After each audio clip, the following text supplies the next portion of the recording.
Hello everyone, इस मी सबा शेख और आज बात कर लेते हैं फिफ्थ टेस्ट मैच। और फर्स्ट डे इंडिया ने टॉस जीता और फिर उसके बाद बैटिंग स्टार्ट हुई, लेकिन इस बैटिंग लाइनअप में रोहित शामिल नहीं है। अब रोहित शर्मा के हवाले से कई बातें हो रही हैं कि रोहित शर्मा खुद नहीं खेले या हालात ऐसे पैदा कर दिए गए कि रोहित शर्मा नहीं खेल पाए, या फिर इसके पीछे क्या वजूहात हैं, ये तो हम डिस्कस करेंगे। लेकिन अभी कुछ डिस्कस करते हैं कि किसने कितने रन बनाए। अच्छा, मेरे पास जो यहाँ पर स्टैट्स हैं उसमें जसवाल जो हैं वो 10 रन बनाकर आउट हुए, जिनके हवाले से बड़ी बातें की जा रही थी कि भाई वो तो अटैकिंग पोजीशन पर रहते हैं और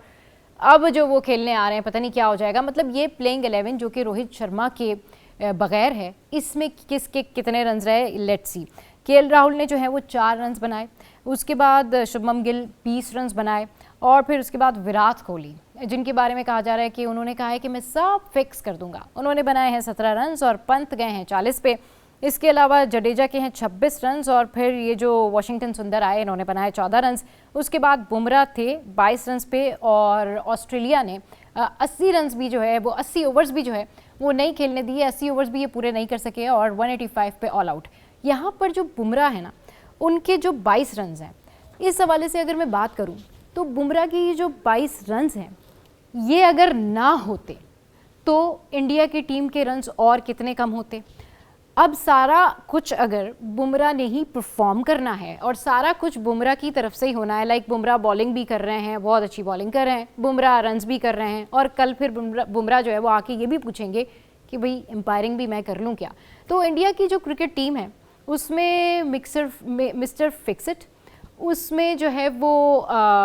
बाकी प्लेयर्स क्या कर रहे हैं। अच्छा, अब ये बात की जाती है जी थोड़े थोड़े रन्स तो सबने किए हैं, मगर ये वही प्लेइंग 11 है जिसके बारे में बात की जा रही थी। कल जब गौतम गंभीर आए तो उन्होंने कहा कि जी ऐलान हम बाद में करेंगे, ये हम कंडीशंस देखकर बताएंगे कि रोहित शर्मा खेल रहे हैं या नहीं खेल रहे हैं। कप्तान के बारे में वो इस तरह की बात कर रहे थे, रोहित शर्मा कप्तान थे कल तक, तो वो कप्तान के बारे में ये कह रहे थे कि कंडीशंस देखकर हम डिसाइड करेंगे कि रोहित शर्मा खेलेंगे या नहीं खेलेंगे। ये बड़ी हैरानकुन बात है। जो मैंने आगाज़ में बात की थी ना शुरू में कि रोहित शर्मा के साथ हुआ क्या, तो ठीक है रोहित शर्मा की जो ओवरऑल जितनी भी परफॉर्मेंस रही है वो उतनी अच्छी नहीं रही, लेकिन फिर परफॉर्म तो विराट कोहली भी नहीं कर रहे और दीगर प्लेयर्स भी ऐसे हैं जो कि परफॉर्म नहीं कर रहे। लेकिन ये कितनी बड़ी एम्बैरसिंग बात है रोहित शर्मा के लिए। खुद उनके जो फैंस हैं वो बड़े जो हैं एंथुजियास्टिक हैं और जिस तरह से हमने देखा था आईपीएल हुई थी उसमें उन्होंने जिस तरह सपोर्ट किया था रोहित शर्मा को जब मुंबई इंडियंस ने उनको कैप्टनसी से हटाया था, तो अभी मुझे समझ में नहीं आती कि रोहित शर्मा की वही वाली फ़ैन फॉलोइंग कहाँ गई, या फिर रोहित शर्मा के फैंस को भी ये बात समझ में आ गई है कि रोहित शर्मा जो है वाकई परफॉर्म नहीं कर रहे तो थोड़ा चुप हो जाना चाहिए। लेकिन ये बड़ी हैरानकुन बात है और क्रिकेट वर्ल्ड में बड़ी हैरानकुन बात है कि रोहित शर्मा को इस तरह से एम्बैरस करके साइडलाइन कर दिया गया, रेस्ट दिया गया या जो भी कहा गया। लेकिन गौतम गंभीर की जो प्रेस कॉन्फ्रेंस थी ये ना समझ में आने वाली प्रेस कॉन्फ्रेंस थी। खैर, cutting this story short, move on कि अभी जो मैच हुआ इनका उसमें ये क्या किया भाई, सैम कॉन्स्टेंस मतलब अपने डेब्यू पे तहलका मचाने वाले, विराट कोहली को यहाँ तक पहुँचाने वाले कि उनको ऑस्ट्रेलियन मीडिया ने जोकर तक कह दिया। विराट कोहली की जितनी भी कहते थे ना कि एक वर्थ है, like Virat Kohli is a king Kohli, और विराट कोहली के बारे में ऑस्ट्रेलियन प्लेयर्स इतनी बात करते थे कि जी अगर वो क्रीज पे खड़े हैं तो फिर इंडिया को फिक्र करने की ज़रूरत नहीं है, मैच फिनिशर हैं। लेकिन वही ऑस्ट्रेलियन मीडिया सैम की वजह से उनको जोकर कह रहा था, उनके मीम्स बन रहे थे। Right now what happened today's match, आज के मैच में क्या किया कॉन्स्टेंस ने, बुमराह के साथ में फिर से उलझ गए। लाइक लास्ट ओवर जब बचा तो कॉन्स्टेंस ने क्योंकि उस्मान ख्वाजा को बॉल करा रहे थे, उस्मान ख्वाजा को जब वो बुमराह बॉल करवाने के लिए जा रहे थे तो जो इंडियन मीडिया है वो अभी से ही शोर मचा रहा है कि जो ऑस्ट्रेलियन प्लेयर्स हैं वो थोड़ा सा डिले कर रहे थे कि भाई ओवर का टाइम निकल जाए और पहला ओवर हो ही ना। बट 2 रन पे जब उस्मान ख्वाजा आउट हुए उससे पहले पीछे से जो कॉन्स्टेंस है यानी सैम कॉन्स्टेंस वो पीछे से स्लेजिंग कर रहे थे, कुछ कह रहे थे, तो बुमराह को गुस्सा आया, फिर उन्होंने बॉल कराई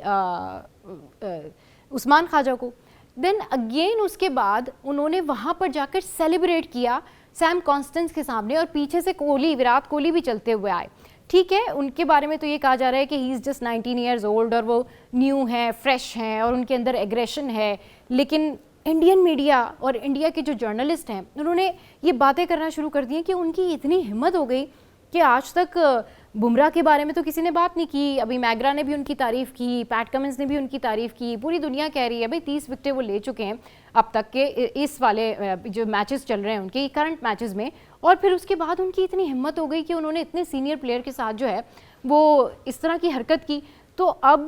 जो सैम कॉन्स्टेंस है उनका क्या रिएक्शन होगा, क्योंकि पिछली कॉन्फ्रेंस जो उन्होंने प्रेस कॉन्फ्रेंस की थी उसमें तो उन्होंने ये वाजे कर दिया था कि दैट्स जस्ट क्रिकेट। बट आज क्या हुआ इस हवाले से ज़रूर आप बताइएगा कि आप क्या सोचते हैं कि कौन सही है कौन गलत है। लेकिन यहाँ पर ये बात मेंशन करना बड़ी ज़रूरी है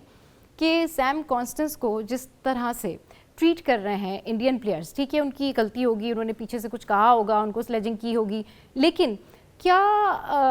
बुमराह का ये एक्शन ठीक था कि जब उन्होंने विकेट हासिल की उस्मान ख्वाजा की, उसके बाद उन्होंने उनके सामने जाके सेलिब्रेशन किया, उसके बाद विराट कोहली भी चलते हुए आए। यानी आप एक 19 साल के प्लेयर से जो कि अभी फ्रेश हैं और आते ही उन्होंने धूम मचा दी है और पूरी दुनिया जान गई है कि वो कौन है,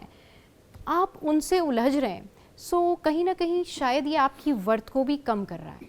कहीं ना कहीं ये शायद बता रहा है कि आप कितने डेस्परेट हैं, क्योंकि जब से आप वहाँ पर गए हैं